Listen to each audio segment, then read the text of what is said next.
This is Sheffield, a vibrant city in the north of England. Home to over 500,000 people, it was made famous during the 19th century thanks to many innovations in the steel industry. Stainless steel was invented here at the beginning of the last century, and to this day Sheffield remains synonymous with the product.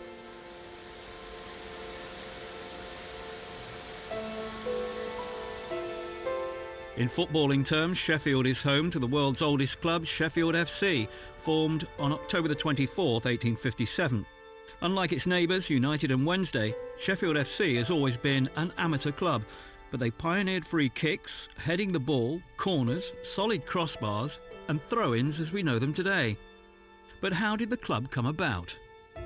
The chairman is Richard Timms. Founded by two cricketers, obviously from Sheffield, who wanted to keep fit in the winter for the gentleman's sport of cricket. Now, they'd played ball games at universities and various ball games around the country. Balls have been kicked around for 2,000 years. Now, what Creswick and Preston, as they were called, did is they formed the first common set of rules. So they actually took the best of the university rules and formed a common set of rules by which the game developed. So our claim to fame is not inventing football, it is forming the first association outside of a university or a village with the sole intention of playing football. Therefore, we are the first football club. To help celebrate its 150th anniversary, the club recently organised a church service and dinner. And joining local dignitaries, players and fans at the city's cathedral was FIFA President Sepp Blatter.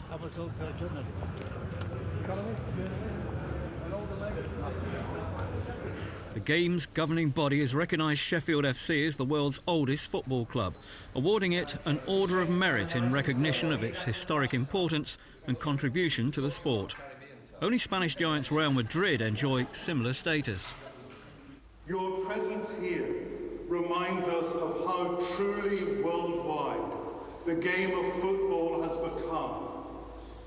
This is a special time for everyone involved, not least Geoffrey Norton, the great-great-nephew of one of the club's founders, Sir Nathaniel Creswick.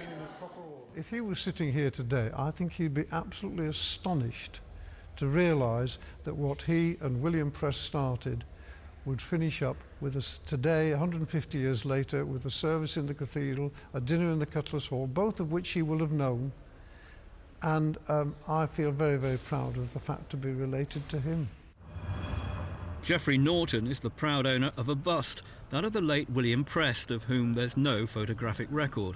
Unveiled here, the bust has been donated by Norton to Sheffield FC. It's all part of the rich history of this club. And it's the club that keeps such traditions alive. The basis of our football is the club. You will say are the players, okay, but the players, to start to play, they must have a club, and this is the first ever registered football club in the world of this international institution called FIFA, and 150 years ago today. And for me it is very important. I'm so proud that I'm the president at the very moment when they have 150th anniversary.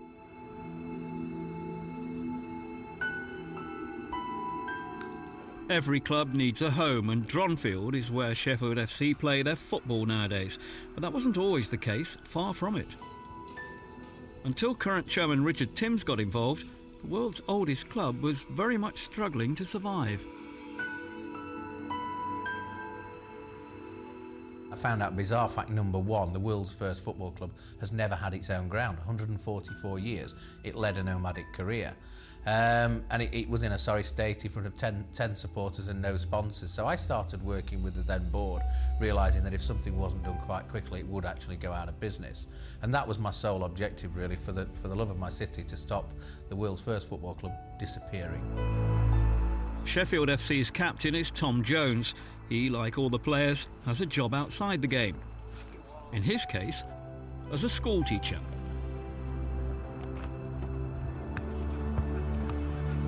He's used to fielding questions from his pupils, but until recently, those questions have rarely concerned his football club. For Sheffield to reach the 150th anniversary and be the oldest football club in the world, I mean, at the minute it's great. It's getting a lot of recognition, working in the school, A lot of the children and the kids who I teach are always asking me about it. They're looking on the internet, and there's a lot of publicity, so it's really good at the minute. Late last month, as part of the celebrations, Sheffield FC faced a select 11 from England's non-leagues. As is now the case for every game at Dronfield, there were far more than 10 spectators waiting for the players outside. I've seen the transformation from this club that people almost felt sorry for. No one really wanted to help it, really. It was just, you know, yeah, we knew they were the oldest club in the world, but so what? But now it's not so what. People want to get involved, people want to get behind it.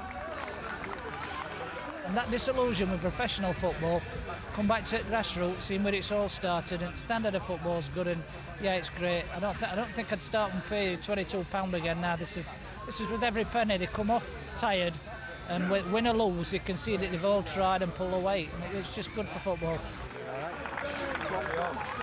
Sheffield FC currently play their football in the 8th tier of the English game, a long way from the Premier League. Still, they've made a good start to the current season, winning 7 of their first 10 games in the Unibond Northern Premier League Division 1 South. Here, against the best of England's semi-professional players, Sheffield FC gave a good account of themselves, despite losing the game by 2-0.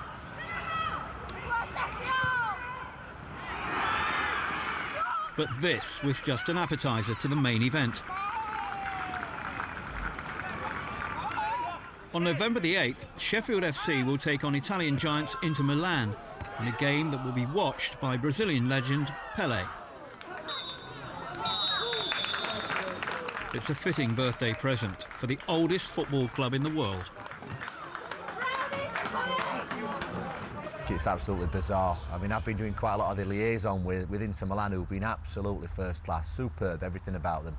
They realise the history of the football club, and they actually say they're honoured. They're honoured to be asked. Massimo Moratti, the president, is coming on the day. He's bringing Mr Mancini, the manager. And so, you know, when my lads line up, they've all got jobs. They'll have all worked that day.